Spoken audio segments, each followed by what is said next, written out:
Hello दोस्तों, नमस्कार। Study point by अभी में आप सभी लोगों का स्वागत है। दोस्तों, आज हम यूपीएसआई और एसएससी जीडी में जो भी महत्वपूर्ण प्रश्न होंगे जिसकी आने की प्रबल संभावना है, आज हम उसको लेकर के आए हुए हैं। इसके अलावा अगर जो आपका कोई और एग्ज़ाम है जिसमें जीएस का पोर्शन पूछा जाता है, तो उन सब के लिए भी ये क्लास इम्पॉर्टेंट रहेगी। तो चलिए बिना किसी देरी के वीडियो को हम करते हैं स्टार्ट। जैसा कि फर्स्ट क्वेश्चन है कि भारतीय राष्ट्रीय कांग्रेस के जो फर्स्ट मुस्लिम अध्यक्ष थे वो कौन थे?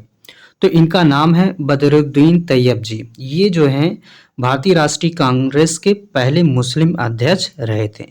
वहीं अगर जो बात कर लें कि विश्व का सबसे व्यस्ततम समुद्री मार्ग कौन सा है, तो विश्व का पूछ रहा है तो उत्तरी अटलांटिक महासागर है। ठीक है। वहीं अगर जो बात कर लें कि पंचायती राज दिवस कब मनाया जाता है, तो 24 अप्रैल को पंचायती राज दिवस मनाया जाता है। उसके बाद से बात कर लेते हैं कि वन बेल्ट वन रोड एक ये योजना है, ये किस देश के द्वारा शुरू किया गया? तो इसका जो सही आंसर हो जाएगा वो चीन हो जाएगा। वहीं बात कर लेते हैं कि भारतीय अंतरिक्ष कार्यक्रम के जनक किसको मानते हैं, तो विक्रम साराभाई जी को जो है भारतीय अंतरिक्ष कार्यक्रम के जनक के रूप में माना जाता है।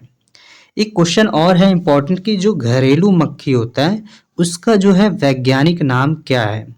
तो उसका जो वैज्ञानिक नाम होता है मेस्का डोमेस्टिका, इसका जो है वैज्ञानिक नाम होता है। वहीं अगर जो बात कर लें कि प्रथम खेल विश्वविद्यालय कहाँ खोला गया था, प्रथम रेल विश्वविद्यालय, ये याद रखिएगा रेल विश्वविद्यालय है जो कि बड़ौदरा गुजरात में खोला गया। अगर जो हम बात कर लें कि खेल विश्वविद्यालय प्रथम कहाँ खोला गया, तो ये आपका सही आंसर मणिपुर हो जाएगा। ठीक है, मणिपुर में खेल विश्वविद्यालय। अगर जो प्रथम रेल विश्वविद्यालय की बात करें तो आपका गुजरात के बड़ौदरा में खोला गया है। चलिए उसके बाद से और अगला नेक्स्ट क्वेश्चन की बात करते हैं कि पाखल वन्य जीव अभ्यारण्य, ये इंपॉर्टेंट है, ये कहाँ है? तेलंगाना में ये पड़ेगा। वहीं इंटरपोल का मुख्यालय कहाँ है? तो लियोन फ्रांस के अंदर स्थित है। नाट्य शास्त्र के रचनाकार कौन है? तो भरत मुनि नाट्य शास्त्र के रचनाकार हैं। एक क्वेश्चन है कि बताइए कि 1907 कांग्रेस का जो अधिवेशन हुआ था उसमें क्या हुआ था? तो उसमें जो नरम दल और गरम दल थे वो अलग हो गए थे। ठीक है, और उस समय उसकी अध्यक्षता कौन कर रहे थे? तो रास बिहारी घोष। वहीं 1911 की जो अध्यक्षता हुई थी लखनऊ में, उसमें नरम दल और गरम दल क्या हो गए थे? एक हो गए थे। और इसकी अध्यक्षता किसने किया था? तो अंबिका चरण मजूमदार ने इसकी अध्यक्षता किया था 1911 वाले की। तो ये दोनों तथ्य जो है इंपॉर्टेंट, इसको आप याद कर लीजिएगा। वहीं अगर जो बात कर लें कि छत्रपति शिवाजी टर्मिनल ये कहाँ है, तो ये जो है इसको हम क्या कहते हैं? Victoria terminal. तो इसके जो वास्तुकार हैं, ठीक है, वो कौन है? इंपॉर्टेंट क्वेश्चन रहेगा। तो फ्रेडरिक विलियम्स स्टीवंस हैं। वहीं अगर जो बात कर ले कि महात्मा गांधी के राजनीतिक गुरु कौन थे, तो गोपाल कृष्ण गोखले को जो है महात्मा गांधी का जो है राजनीतिक गुरु माना जाता है। एक क्वेश्चन और है इंपॉर्टेंट है कि बचपन बचाओ आंदोलन, इसका जो नेतृत्व है वो किसने कौन किया था? तो इसका जो नेतृत्व है वो कैलाश सत्यार्थी के द्वारा किया गया। एक क्वेश्चन और है कि सर्वप्रथम ब्राह्मी और खरोष्टे जो लिपियां हैं इसको पढ़ने में किसने सफलता अर्जित की सर्वप्रथम? तो जेम्स प्रिंसेप जो हैं इन्होंने सबसे पहले ब्राह्मणी और खरोष्टी लिपि को पढ़ने में सफल रहे। वहीं अगर जो बात करें कि ताशकंद समझौता ये किसके किसके बीच हुआ था, तो भारत और पाकिस्तान के मध्य हुआ था। तो उस समय के जो थे प्रधानमंत्री लाल बहादुर शास्त्री और मोहम्मद आयूब खान जो कि आपके जो हैं प्रधानमंत्री थे। तो ये चीज़ याद रखिएगा। वहीं स्थानीय स्वशासन के जनक तो लॉर्ड रिपन को माना जाता है। फिर एक क्वेश्चन और इम्पोर्टेंट है कि 1857 की क्रांति जब हुई थी तो उस समय भारत का गवर्नर जनरल कौन था? तो अगर जो 1857 की बात कर रहे तो उस समय जो गवर्नर जनरल था लॉर्ड कैनिंग था। अगर जो बात करें 1905 के समय कौन था, तो इस समय बंगाल विभाजन हुआ था, सभी को पता है। तो इस समय जो कर्जन थे लॉर्ड जो गवर्नर जनरल थे तो वो कर्जन है। अगर जो 1857 की क्रांति के समय पूछता है तो कैनिंग इसका सही आंसर हो जाएगा। उसके बाद से बात करते हैं कि राष्ट्रीय जलमार्ग 2 ये किस नदी पर स्थित है? तो ये ब्रह्मपुत्र नदी कहाँ पर है? ये असम में स्थित है। तो ये चीजें जो है याद रखिएगा। वहीं इडुक्की परियोजना पेरियार नदी और कहाँ पर है? केरल में। एक बुक है, इंपॉर्टेंट बुक है, इसको जरा याद रखिएगा। बुक का नाम है कि the God of Small Thing. क्या? The God of Small Thing. इसके जो राइटर हैं वो अरुंधति रॉय हैं। वहीं अगर जो बात कर लें कि छुई मुई का जो पौधा होता है, देखा होगा आप लोगों ने, तो छुई मुई के जो पौधा है उसका जो वैज्ञानिक नाम है वो क्या है? तो इसका जो वैज्ञानिक नाम है मिमोसा पुंडेकिया है। ठीक है, इसको याद रखिएगा। वहीं अगर जो बात कर लें कि दिल्ली मेट्रो का सर्वप्रथम उद्घाटन किसने किया था, कौन किया था? तो अटल बिहारी वाजपेयी जी के समय हुआ था और इन्होंने ही जो है दिल्ली मेट्रो का उद्घाटन किया था। और क्वेश्चन है, इस पे डिस्कस कर लेते हैं। जैसे कि क्वेश्चन दिया हुआ कि भद्रा वन्य जीव अभयारण्य ये कहाँ है? तो ये कर्नाटक में। कहाँ? कर्नाटक। वहीं वृद्धेश्वर मंदिर की बात करें तो ये आपका तो तमिलनाडु में पड़ जाएगा, और तमिलनाडु में कहाँ? तो तंजावुर में। वहीं सांची के स्तूप की बात करें तो भोपाल मध्य प्रदेश में है।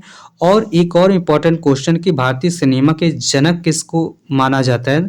तो दादा साहब फाल्के। इन्हीं के नाम के ऊपर ही दादा साहब फाल्के पुरस्कार भी दिया जाता है, ये आपको याद होगा। उसके बाद से एक क्वेश्चन है कि अंतर्राज्यीय परिषद के लिए जो आर्टिकल है 263 यानी कि 263 आर्टिकल है अनुच्छेद, और इसका जो हेड होता है वो मतलब जो होता है वो पीएम यानी कि प्रधानमंत्री होते हैं। इंपॉर्टेंट क्वेश्चन ये भी रहेगा कि जो है बताइए नेपाल जो है, नेपाल का राष्ट्रीय पशु पशु क्या है? तो गाय। वहीं अगर जो बात कर लें विश्व मरुस्थलीय रोकथाम दिवस या सूखा दिवस ये कब मनाते हैं? तो 17 मई को। नादिर शाह भारत कब आया था? तो नादिर शाह 1739 को भारत आया था। ठीक है, ये याद रखिएगा। कह रहे कि पशुओं के व्यवहार को क्या कहते हैं? तो इथोलॉजी। एक बुक है वेल्थ ऑफ नेशन, किसकी है? एडम स्मिथ की ये बुक है। उसके बाद से एक क्वेश्चन है कुडनकुलम न्यूक्लियर पावर प्लांट ये कहाँ है? तो तमिलनाडु में है। और हिंद स्वराज, एक पुस्तक हिंद स्वराज तो महात्मा गांधी की प्रसिद्ध पुस्तक है, इसको भी याद कर लीजिएगा। बुलंद दरवाजा का निर्माण किसने करवाया था? तो अकबर द्वारा करवाया गया था बुलंद दरवाजा का निर्माण। वहीं अगर जो बात कर लें कि पुडुचेरी की जो प्रचलित नृत्य है उसको क्या कहते हैं? तो उसको जो है हम कहते हैं गराधी नृत्य। वही लेंस की क्षमता का मात्रक डायोप्टर होगा। हुमायूं नामा की जो पुस्तक है उसकी जो लेखिका है ये हुमायूं की बहन है, जिसका क्या नाम है? गुलबदन बेगम। इन्हीं के द्वारा इसकी रचना की गई थी। वहीं दिल्ली को राजधानी बनाने की घोषणा जॉर्ज पंचम में ने किया था, और कब किया था? तो 11 दिसंबर 1911 को किया था। उसके बाद से और है आगे कि रेडियो का संचालन भारत में सर्वप्रथम कब हुआ? तो 1927 में हुआ। वहीं संविधान संशोधन के लिए आर्टिकल 368 रहेगा, और संविधान संशोधन जो है किस देश से लिया गया है? तो दक्षिण अफ्रीका से लिया गया है। वहीं बात कर लेते हैं कि गुरु रामदास अंतरराष्ट्रीय हवाई अड्डा ये आपका अमृतसर यानी कि पंजाब में स्थित है। वही अगर जो बात कर लें कि प्रथम महिला लोकसभा स्पीकर कौन थे? तो मीरा कुमारी जो है प्रथम महिला लोकसभा स्पीकर थी। मोतियों का शहर क्या है? तो मोतियों का शहर कह रहे तो हैदराबाद। अगर जो हीरो का शहर पूछे तो हीरो का शहर आपका सूरत जो कि गुजरात में है, ये याद रखिएगा। उसके बाद से क्वेश्चन है कि प्रथम रोबोट जिसे मानव का दर्जा दिया गया, तो उस रोबोट का क्या नाम है? Sophia robot. वहीं लाल बहादुर शास्त्री की समाधि है, लाल बहादुर शास्त्री की जो समाधि है वो किस नाम से जाना जाता है? तो विजय घाट के नाम से जाना जाता है। कहाँ? तो दिल्ली में। करके भारत का नवीनतम वलित पर्वत श्रृंखला कौन सी है? तो हिमालय जो है वो भारत की प्रथम वलित पर्वत श्रृंखला है। तो दोस्तों ये आज के लिए इतना ही रहेगा। याद कर लीजिएगा सारे जो है इंपॉर्टेंट क्वेश्चन हैं, ये किसी न किसी एग्जाम में ज़रूर रिपीटेड हुए क्वेश्चन हैं। अगर जो आप इसका पीडीएफ पाना चाहते हैं तो टेलीग्राम चैनल पे जाइएगा, सर्च करिएगा स्टडी पॉइंट बाय अभी, और वहाँ से आपको इसकी जो है पीडीएफ मिल जाएगी और पढ़ सकते हैं। ठीक है दोस्तों, आज के लिए इतना है, फिर मिलते हैं नेक्स्ट वीडियो में। तब तक के लिए जय हिंद, जय भारत।